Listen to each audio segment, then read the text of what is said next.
السلام عليكم ورحمة الله وبركاته. نحمده ونصلي على رسوله الكريم. أما بعد، فأعوذ بالله من الشيطان الرجيم. بسم الله الرحمن الرحيم. يا أيها الذين آمنوا اتقوا الله حق تقاته ولا تموتن إلا وأنتم مسلمون. শ্রদ্ধেয় সম্মানীয় আমার পাশে বসে থাকা শিক্ষক মহাশয়গণ, অভিচারক মণ্ডলীগণ ও আমার সামনে বসে থাকা দূর দূরান্ত থেকে ছুটে আসা দাদা ভাইরা, আমি আপনাদের সামনে যে বিষয়টি নিয়ে দাঁড় হয়েছি বা মানিত হয়েছি, সেই বিষয়টির নাম হচ্ছে তাকওয়া। তাকওয়া বা আল্লাহর মুমিন জীবনের মূল ভিত্তি। যে ব্যক্তি আল্লাহকে যথার্থভাবে ভয় করে, আল্লাহ তার সকল বিষয় সমাধান করে দেন। আল্লাহ রাব্বুল আলামিন কুরআন মাজিদে বলেন, ওয়া মান ইয়াত্তাকিল্লাহা ইয়াজআল লাহু মাখরাজা ওয়া ইয়ারযুকহু মিন হাইসু লা ইয়াহতাসিব। যে আল্লাহকে ভয় করে, আল্লাহ তার মুক্তির পথ বের করে দেন এবং এমন সূত্রে তাকে রিজিক দেন যা কল্পনা সে করেনি। মহান আল্লাহ আর বলেন, ইয়া আইয়ুহাল্লাযীনা আমানু তাকুল্লাহা হাক্কা তুকাতিহি ওয়া লা তামুতুন্না ইল্লা ওয়া আনতুম মুসলিমুন। হে ঈমানদারগণ, তোমরা আল্লাহকে ভয় করো। ভয় করা উচিত আর মুসলিম না হয়ে মৃত্যুবরণ করো না।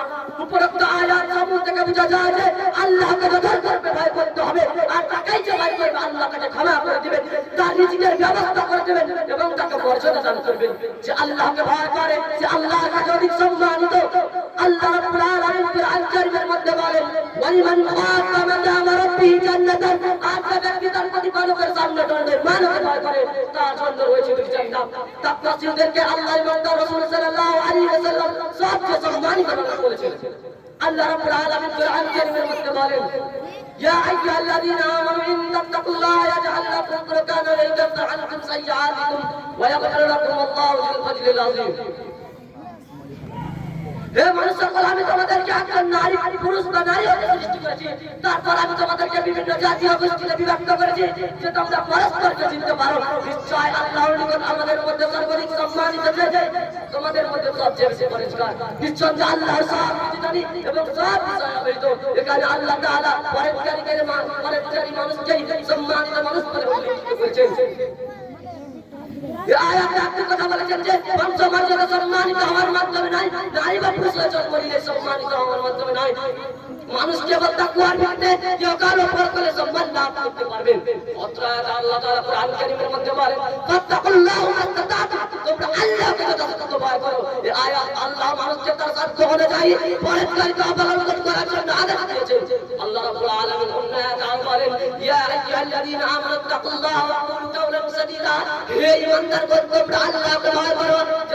হে ঈমানদারগণ, তোমরা আল্লাহকে ভয় করো এবং সঠিক কথা বলো। এই আয়াত আল্লাহ মানুষকে তার সাধ্য পরহেজগারিতা অবলম্বন করার জন্য আদেশ দিয়েছেন এবং সত্য কথা বলতে বলেছেন। অপর এক আয়াতে আল্লাহ রাব্বুল আলামিন কোরআনের মধ্যে বলেন, ইয়া আইয়ুহাল্লাযীনা আমানু ইন তাত্তাকুল্লাহা ইয়াজআল লাকুম ফুরকানা ওয়া ইয়াকাফির আনকুম সাইয়্যাতিকুম ওয়া ইয়াগফির লাকুম আল্লাহু যুল ফাজলিল আযীম। হে ঈমানদারগণ, তোমরা যদি আল্লাহকে ভয় করে চলো, তাহলে আল্লাহ তোমাদের ভালো মন্দের মধ্যে পার্থক্য করা মন্তব্য দান করবেন, তোমাদের পাপ মিটিয়ে দেবেন আর তোমাদেরকে ক্ষমা করে দিবেন। আল্লাহ বলে মনে করেছে। এখান থেকে আমরা বক্তব্য দিক করছি।